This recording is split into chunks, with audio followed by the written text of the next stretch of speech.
Hola. Buenos dias. I'm very honored to be here. Ever since I started my research with Mel Fisher back in 1973, I've always wanted to come to Cartagena. Why? Because this is where the last voyage of the Atocha actually began. We hear a lot about Havana and the importance of Havana in the whole study of the 1622 Terra Firme fleet. But there's a lot we don't know about what happened in New Granada, and I'm here just to say a few words about part of the research that I've been doing for many, many years.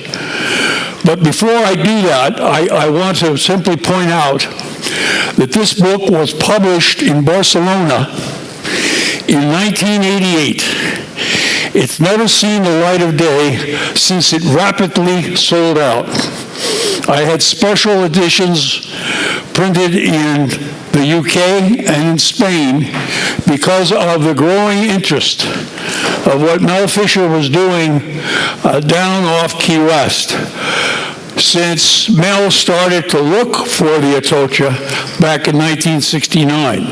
This book sold out immediately in Spain, and it's never seen the light of day, and I wanted to make a special effort to have it printed in honor of this convention. And I'm delighted to be here, but I simply want to thank many who have helped me get here. I particularly want to thank Carol Tedesco, who first told me about the conference. And then, of course, Augie Garcia, Jorge Proctor, who helped make it all happen, and Daniel Sedgwick, who invited me and my wife and my two sons to join them in their travel group from Miami.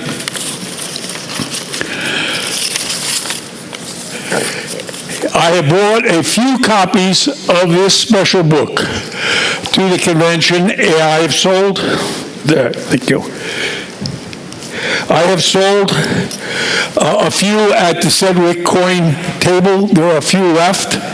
Those of you who want a copy of this special convention book, I'd be very happy to see you after the talk, and I'd be very happy to autograph it for you.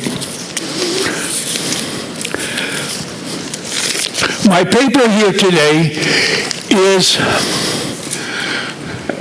to give you some idea of my approach that I've taken with the study of the Atocha and the Santa Margarita.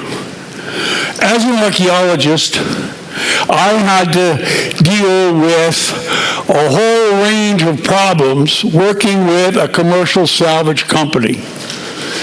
And I wanted to take a holistic view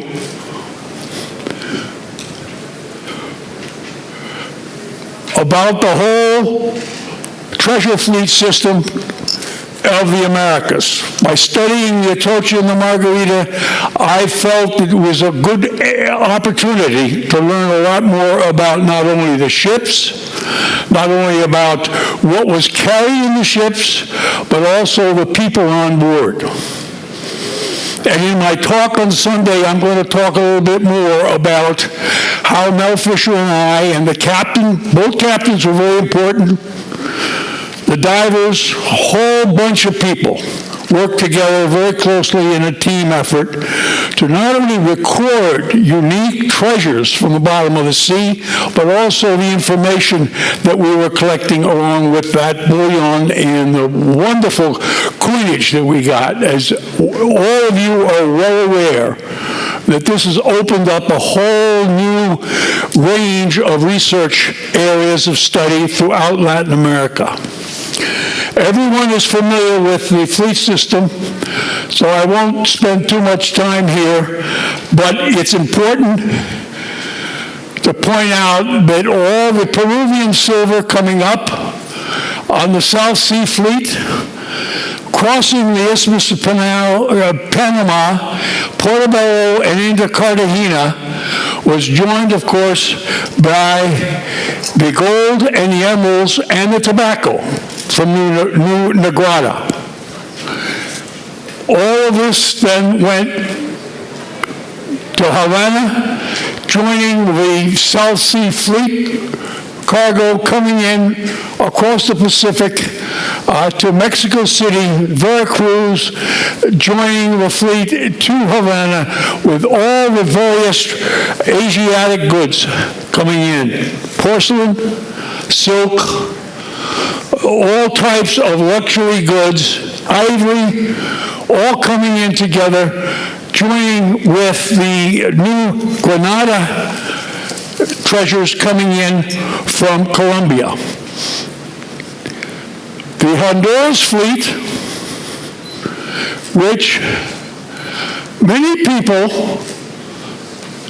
forget to include, was very important. It brought in indigo and agricultural goods. And the Santiago fleet, coming from Santiago, Cuba, around to Havana, carrying the copper, the king's copper. King's copper was, of course, important. That is why he had a monopoly on the copper, because the copper was made into bronze cannons. And the king wanted to make sure that he maintained that monopoly. Cuba was important. The Havana harbor was the entrepot of all this treasure flowing in into Cuba. The Florida Straits was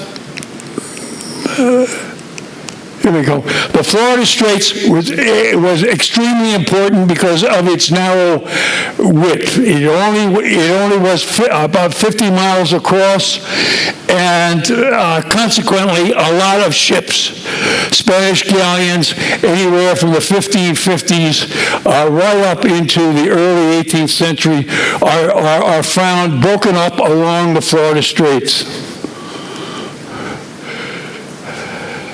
Santa Margarita loaded in Havana with all these treasures.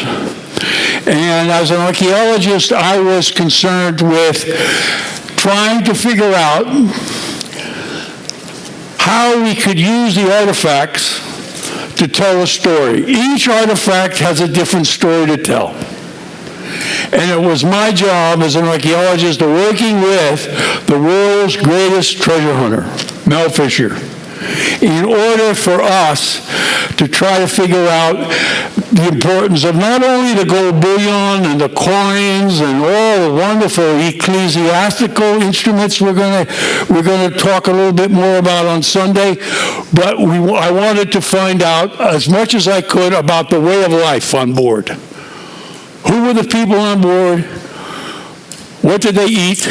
How did they live on board? 265 people were crammed into the 600-ton galleon.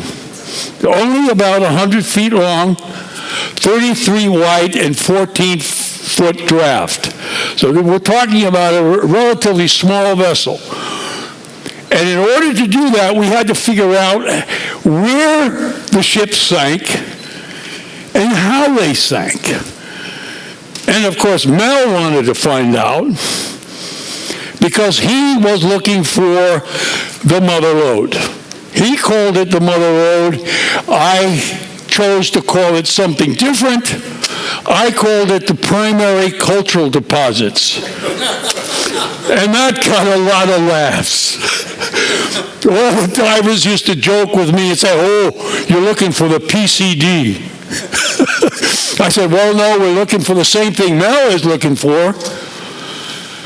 Mel wants the gold and the silver and all the riches of the New World. I was more interested in finding the lower hull structure, the same thing Mel was looking for, but for different reasons. Because I knew as an archaeologist that the more artifacts we found together, the more information there would be available to tell a story about the ship, the contents, and of course the people on board. In order to do that, we had to figure out how the ships sank. I will go into this in a lot more detail on Sunday, but I just wanted to show you how complicated how complicated this story was. Starting here in Havana on the 4th of September, 1622, the fleet runs down the center of the Florida Straits where it hits a hurricane that blows the whole fleet back down the Florida Straits up into what we call the quicksands. That was the first hurricane. Then there was a second hurricane a month later. And it made the artifact scatter pattern, how the artifacts were positioned on the seafloor, extremely difficult to detect. And in order for us to do what we needed to do to find the main cargo hole, we had to reconstruct how it all laid out. Over the years, this just gives you an idea of the search patterns that we had to develop from about 1972 through 1980, 81, 82. We discovered the Margarita in 1980, and of course, the main cargo hole of the Atocha in 1985.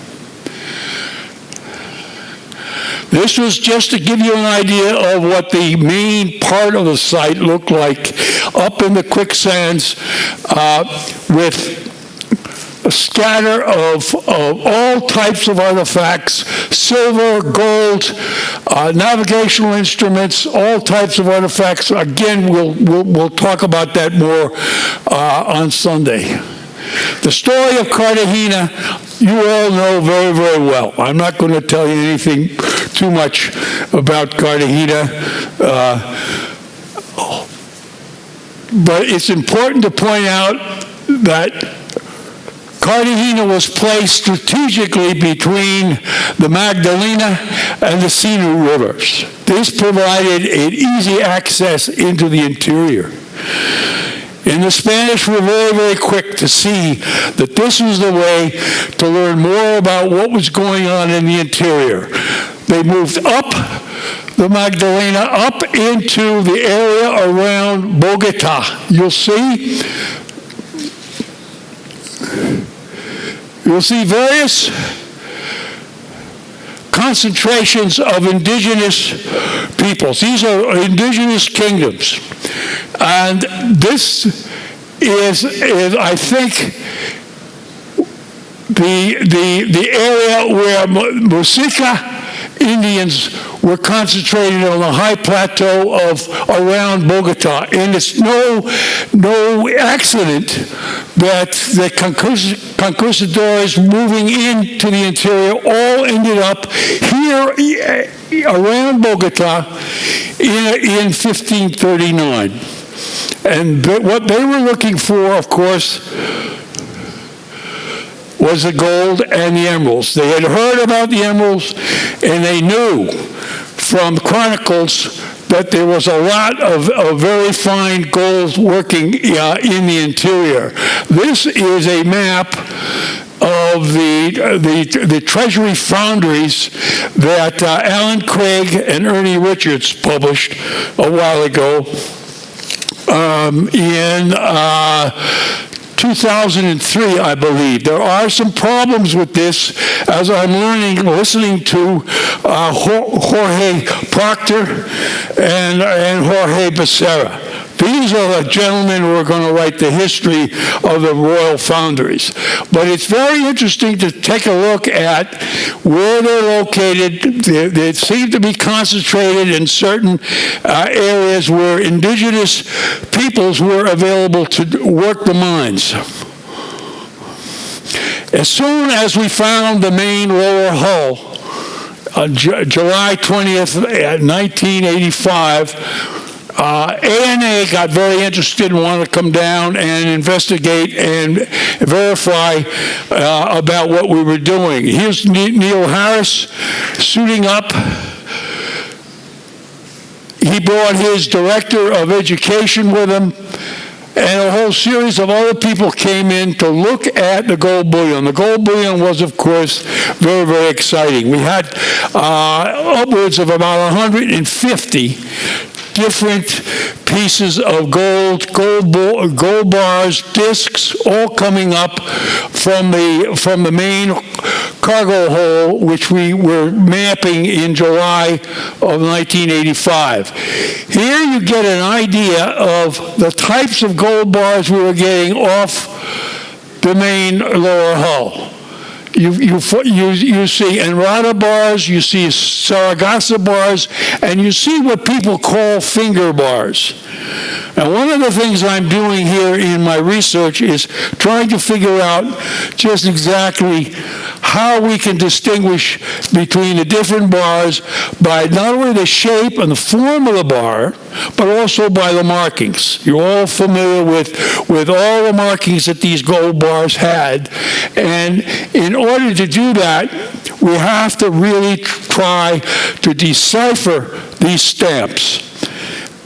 This is just a shot to give you an idea. Tom Ford here is one of our lead archaeological divers who's bringing up an Enrata bar and a gold disc pretty much at the same time using a metal detector. This was not the time of ROVs, remote operating vehicles, or the high tech that we're used to now, or the digital computers, or the GPS. All that was not available when we were trying to figure out how these vessels sank, how they broke up, and how they dispersed their contents. Our tools, the underwater slate, a compass, and a measuring grid. Possibly also a camera. A camera was really very, very helpful. This is before computers, before any of that high-tech stuff. So it was really very, very different from what we're used to now when we talk about shipwreck archaeology. This is the famous Enrata bar. It was found in 1974 in the area we call the Bank of Spain. We called it the Bank of Spain because this is where we found 6,000 silver coins, all clustered together on the edge of the sandy reef, with lots of ballast, lots of different pieces of the ship. But I felt right at that moment that it wasn't the whole ship. It was only a part of the ship, part of the stern castle that broke off from the rest of the vessel and the lower cargo hold, which is, of course, what we were all looking for. This you will see, this you will see on the bottom what we call the mysterious Enrata stamp. That was in the early days. We had not a clue about what all these stamps meant. So we were trying to struggle in our research to figure out what all these stamps mean. Now, of course, we know a lot more about the Enrata bar. And it's become a very distinctive bar that we have seen appear on other historic shipwrecks. The Moravia has an Enrata stamp on it, on one of their bars. The deep water wreck off the Dry Tortugas has Enrata stamps to it. So we know that this is a predominant type of gold bullion that commonly appears in the bottom of Spanish galleons in this period of the early 17th century. Here you see a close-up of the Enrata stamp. On the left is the Tocha and Margarita. On the right is a very similar gold ingot from the deep water wreck. Of the 8 vessels that sank in the terra firma fleet of 1622, we have identified only 5 of them. So there are 3 more out there. 3 merchant ships that have not yet been identified. We've identified the Rosario, which was heavily salvaged by the Spanish off the Dry Tortugas. Not much was really left of that ship. Apart from the Atocha and the Margarita, we have a deep water wreck, which is this one here off the Dry Tortugas, and we have a smaller vessel, a Patashi, just off the Dry Tortugas. Not much treasure at all has been recovered from that, and that has suffered over the years from degradation. This will give you a better idea of some of our types, gold bar types. Archaeologists are always wanting to classify stuff. They want to develop typologies. And in order to develop a typology, you have to define it very carefully, physically, with the criteria that you can use to map out and study culture change. As objects change through time, if you can date those changes, you can find out a lot more about how people lived and how people dealt with these objects through time. And when I started work with Mel, I said, look, Mel, we can do the same thing with gold bullion. There's no problem. Archaeologists have always focused on ceramics. I got my beginnings as a land archaeologist studying ceramics. So I knew all about ceramics. When I started, I knew nothing about Spanish gold bullion. But I began to learn a lot. As we began to recover more and more, I could see that there was a typology involved with the gold bullion. By defining the shape and form, we could begin to type. And as we began to type, we could see that the marks were different, the size and shapes were different, where the stamps were different. So we were developing a typology of gold bullion. Now, a lot of my archaeological colleagues didn't really like that, because archaeologists are not supposed to like gold. But I think we in our research, I think we put that to rest, because we were able to figure out a lot from these bars. Now, a lot of these bars, like this one here, these bottom ones are contraband. You can see they don't have the royal seal. The king's stamp has not been, the king's tax has not been paid, and you can see the carat stamp on those bars are not stamped but scratched. This is a real change.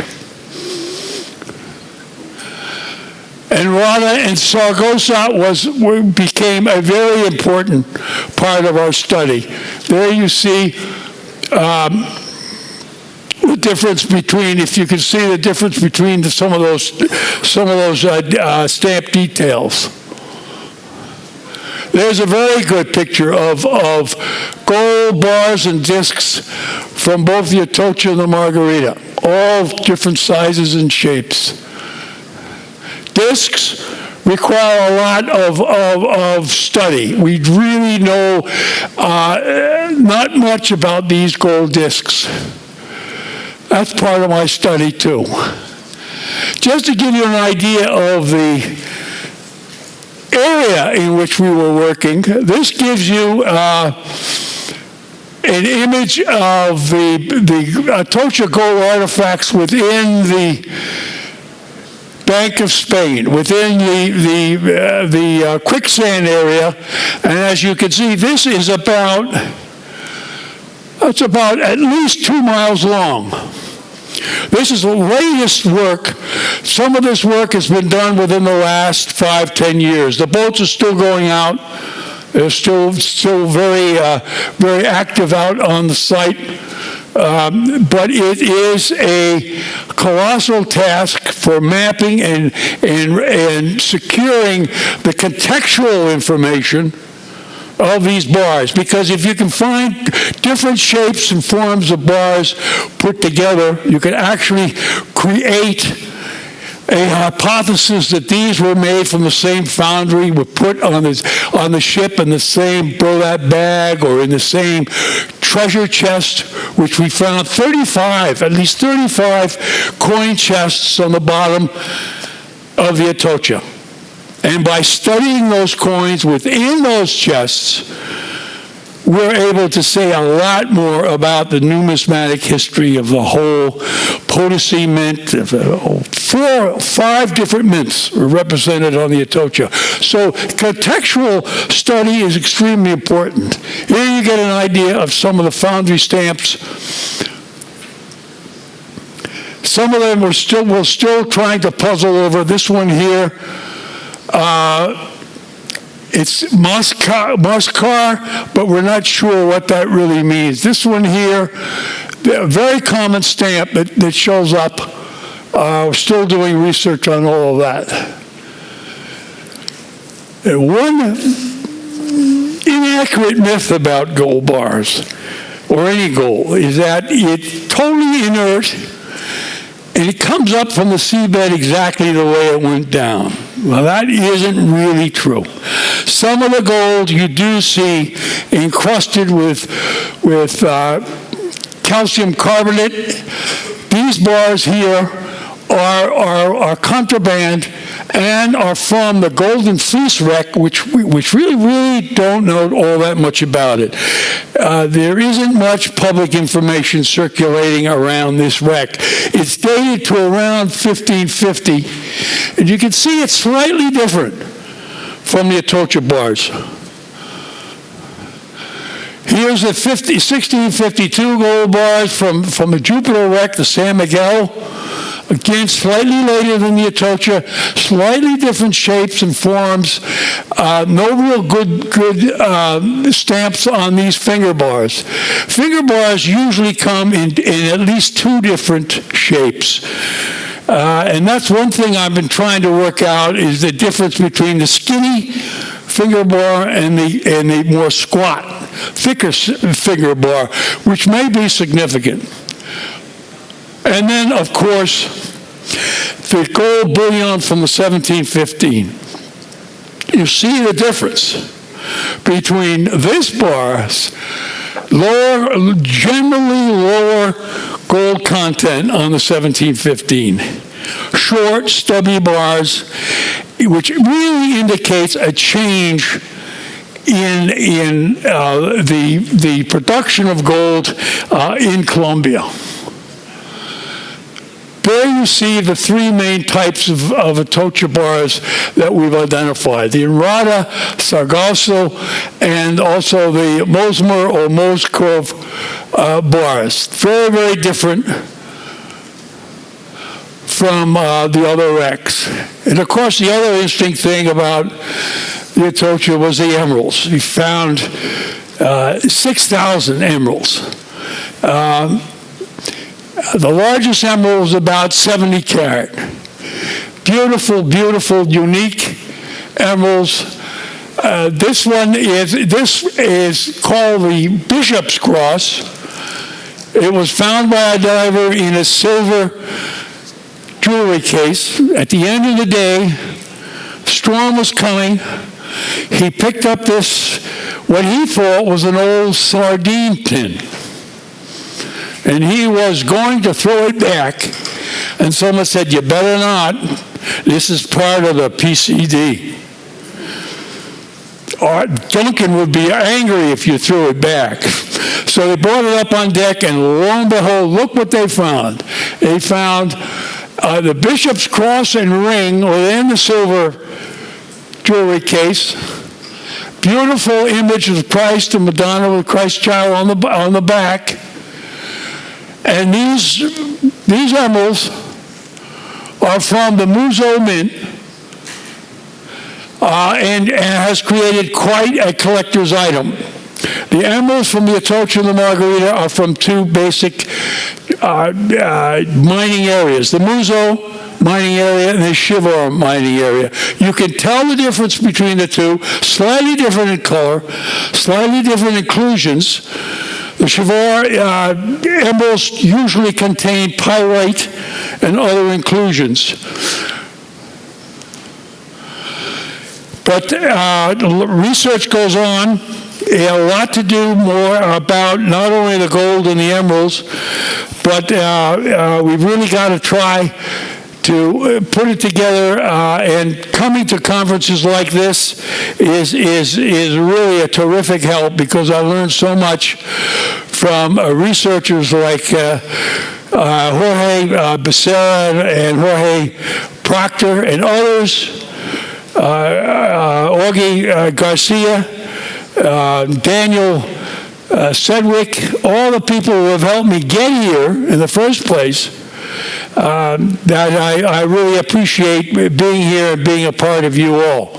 This is a sequel of the book that I hope to write and have ready for the quincentennial celebrations we're going to hold in Key West, September 4th to September 7th next year, in commemoration of the sinking of the terra firma fleet off Key West. All of you are invited. We're going to have lots of lectures, lots of time to exchange information, and we're hoping that many of you can show up for that.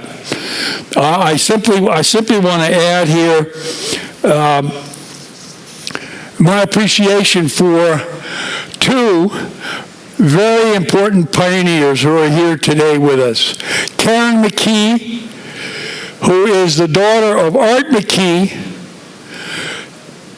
For those of you who have kept up to date with what was going on in the Florida Keys along South Florida coastline from the 60s to the 80s, understand the role Art McKee played in establishing the whole idea of researching an historic shipwreck, particularly Spanish galleons that have produced enormous amounts of coin and bullion.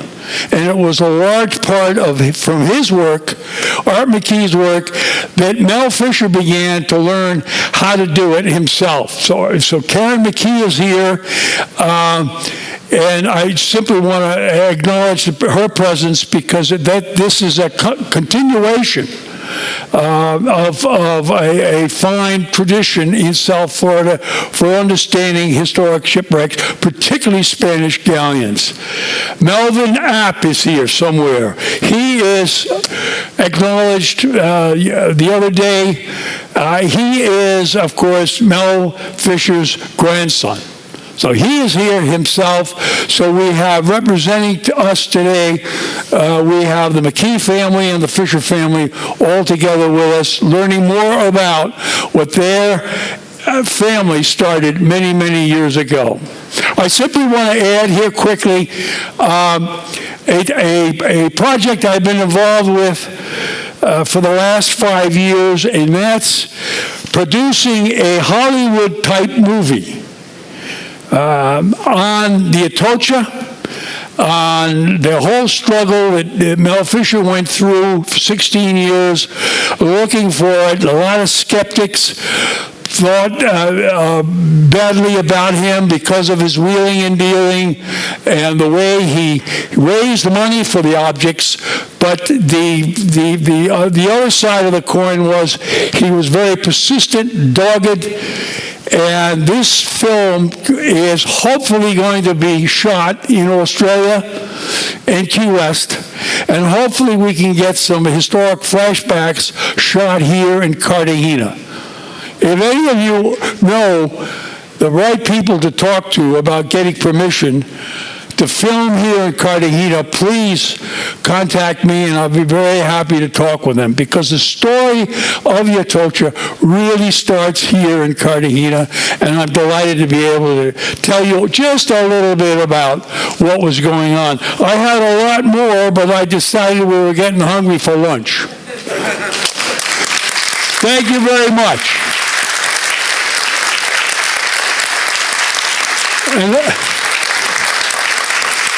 And I'd be happy to try to answer any of your questions.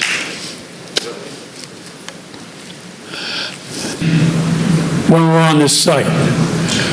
So it's wild and woolly out there. We're right next to the Gulf Stream. And it's not easy to maintain logistical control out there. At the peak of operations, the Mel probably had 10 boats.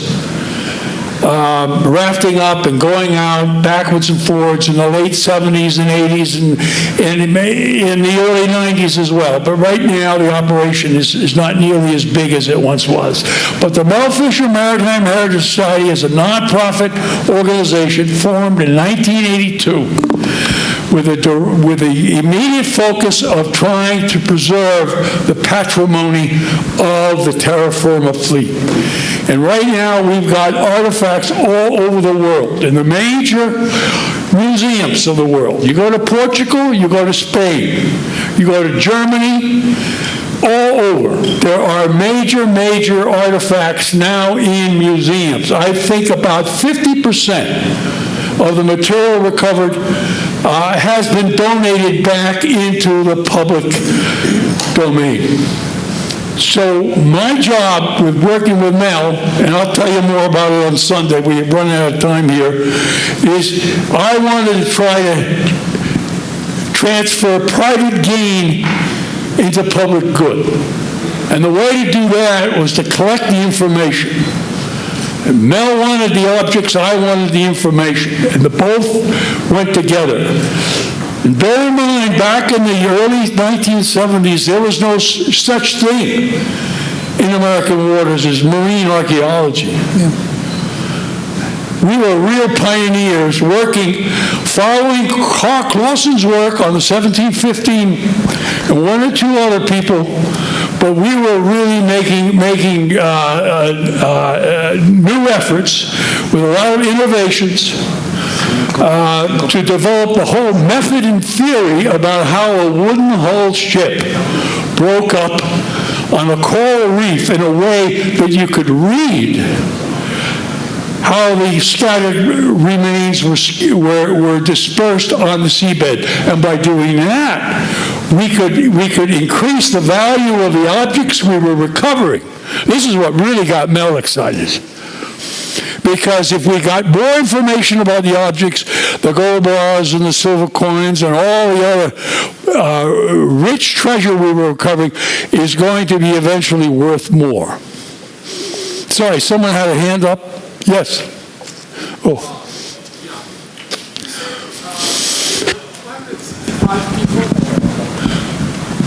Sorry, you said there were 265 people on board? Yes. Yeah. And were they kids, big people, females? And that's one question. And the next one, what did they eat? You said that you were going to tell us. Great question. You must be an archaeologist. Probably.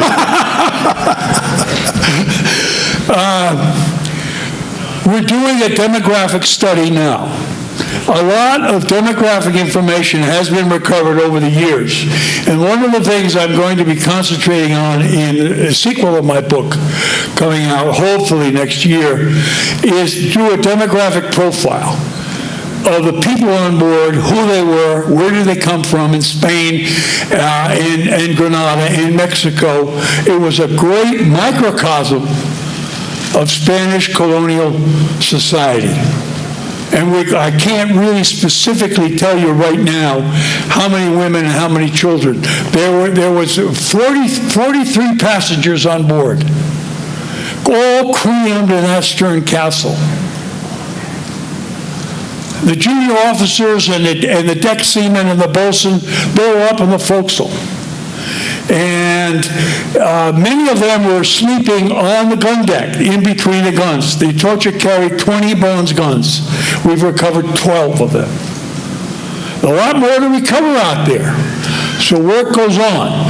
But the demographic profile is fascinating, and I'll just have to get back to you in about 6 months to really properly answer your question. But they ate the normal food on board ship. Sorry? Pork, beans, rice. We found a lot of bones on the Margarita that have been defined and identified. Live cattle were on board, pigs, chickens. They try to bring as much livestock as they could on board for their passage back to Spain. But it is really part of this whole ongoing research that we want to learn more about that. But that's a great question. Sorry, we're back. Yes, thank you, Dr. Mathewson, for a great presentation. I was wondering if you could give us a timeline from when her keel was laid in Havana and when she came into the Caribbean, and did Terra Firma sail alone that year, or did she sail with a New Spain fleet? And when she came into the Caribbean, did she go directly to the fair in Portobello, or did she stop at Cartagena, or did she send a dispatch ship to Cartagena to let them know that the fleet was in the Caribbean? Can you give us a timeline for all of that? Maybe not now, maybe in your next presentation, but I'm just trying to fill in the gaps. Yeah, very good, very good. I think we'll save that for Sunday. Thank you. Because that's very involved. But great question again. Thank you, Dr. Mathewson. Good, good.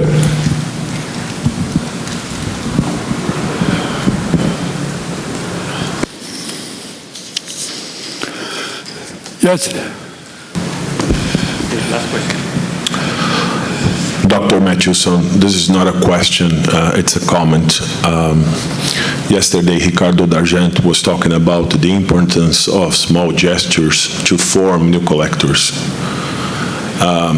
As a 12 years old Brazilian boy that was seeing all this through, believe it or not, from replay, I really would like to thank you and all the efforts of the Fisher family in strongly influencing me to become a numismatist. Thank you very much. Well, I'm very pleased to hear that. But you know, as Carol Tedesco mentioned in her presentation, I guess yesterday, time goes by crazy here, but I think it was yesterday, she focused in on the need for all of us to work together. And over the past several decades, the archaeologists and the shipwreck salvors and the numismatic historians seemed to stay in their own groups and didn't sort of commingle and collaborate with one another. And this, I think, has got to change. I think gradually it's changing. I think the third convention here is an international convention here is a good example of how we can benefit from one another by sharing all this information. It's so complicated. There's so much misinformation out there that we've all got to work together to really tell the right story of Spanish maritime cultural heritage, from the gold bars to the potsherds to the animal bones to everything we can find on these glorious, glorious shipwrecks. So let's all work together in the future if we can. Yes?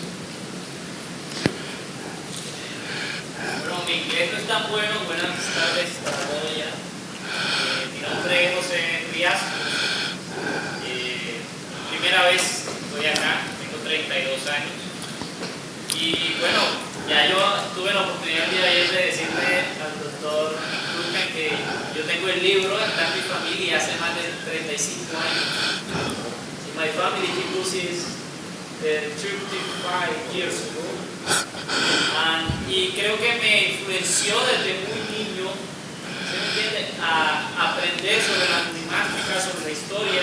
Yo vengo de la zona del Cenú, donde estaban los indígenas Cenú, del departamento de Córdoba, en Colombia. Y quería darle las gracias, thank you very much, Mr. Duncan, and the family Fisher for inspiring me, know about the history and todo lo que tiene que ver con los galeones en el Golfo de Morrosquillo. Ustedes, los que son de Colombia o los que conocen el Caribe colombiano, están dos ciudades importantes que son Tolú y Coveñas, que también jugaron un rol importante en la colonia. Entonces, he venido haciendo una historia, un ejercicio de conocer, y en el Golfo de Morrosquillo, en nuestro mar Caribe, se han encontrado más de 16 naufragios. Entonces, por eso estoy hoy acá también, aprendiendo de ustedes y conociendo mucho más la experiencia. Muchas gracias. Thank you. That's the last question. That's fine. All right, one quick word. I forgot to acknowledge all the great help I'm getting from the auction catalogs from Butterfield in 1968, I believe, all the way through to the double catalogs published by Daniel Sedgwick over the last 2 years, full of information. I used a lot of their photographs here.